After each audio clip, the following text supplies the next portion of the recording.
दिसंबर को एक मर्डर हुआ था, कबड्डी टूर्नामेंट चल रहा था जिसके अंदर दो हमलावर तकरीबन 2 या 3 हम कह सकते हैं कि तीसरा उनकी सपोर्ट में था और 2 जो थे मेन शूटर हैं, उन्होंने राणा बलाचौरिया नाम से फेमस एक कबड्डी प्लेयर और एक कबड्डी प्रमोटर भी हैं जो उनके ऊपर हमला किया जिसमें उनकी डेथ हो गई है। उसका उनका असली नाम जो है कुंवर दिग्विजय सिंह एलियास राणा बलाचौरिया, जो बलाचौर नवाशहर के रहने वाले थे जी। इसमें हमने जो है मेन इनमें जो गैंग है वो डोनी बल गैंग और लक्की पटियाल गैंग है, जो अलाइड गैंग है, इन्होंने ये मर्डर करवाया है। इसमें जो दोनों शूटर हैं उनका नाम है आदित्य कपूर एलियास मक्खन और करण पाठक एलियास डिफॉल्टर करण। ये दोनों जो हैं अमृतसर के रहने वाले हैं। आदित्य कपूर के ऊपर 13 एफआईआर और जो करण पाठक है इसके ऊपर 2 एफआईआर ऑलरेडी दर्ज हैं।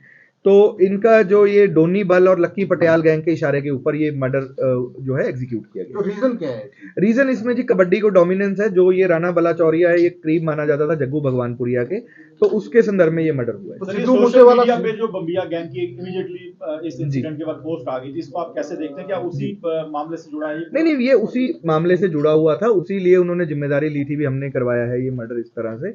तो ये उस तरह से क्लेम करने का तरीका था जी। पर उन्होंने सिद्धू मूसेवाला मर्डर से नहीं, देखो सिद्धू मूसेवाला से ना राणा बलाचौरिया को कनेक्शन था, ना डोनी बल या ये जो आदित्य वगैरह है, ना इनका कोई उस टाइम पे कोई हम सोचें भी सपोर्ट दे दी गई कुछ।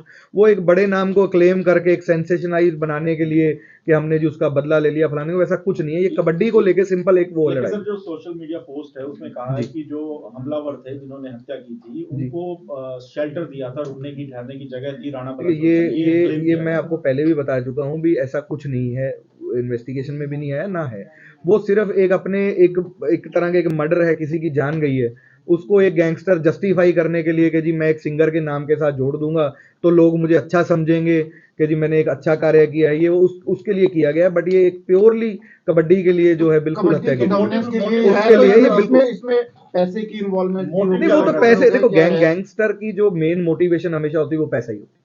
तो वो तो पैसा इनका मोटिवेशन एक्सटॉर्शन के लिए हो या इस तरह डोमिनेंस वाला हो, ये हमेशा रहता है। तो सर क्या कबड्डी में इतना पैसा है कि जो गैंगस्टर्स हैं वो इन्वॉल्व हो रहे हैं? नहीं, कबड्डी में तो नेचुरली जी कबड्डी राइजिंग गेम है, प्रमोट की जा रही है, तो उसमें पैसा तो है। सर इसमें मैच फिक्सिंग वाली पंजाब बात में पहला ऐसा इंसिडेंट नहीं है, इससे पहले भी कई, हालांकि ये मोहाली जिले के बाहर की मैं बात कर रहा हूँ, लेकिन कई इंसिडेंट हुए हैं जो सीधे तौर पे गैंगस्टर और कबड्डी प्लेयर से जुड़े हैं और वो गैंग वॉर से भी जुड़े हैं। तो ये क्या मिक्सचर है, इसको कैसे? मैं कह रहा हूँ जी कबड्डी हो गई, कोई इस तरह से आप देख लो, चाहे एक्सटॉर्शन कॉल्स होगी, तो गैंगस्टर्स ऐसे काम करते रहते हैं।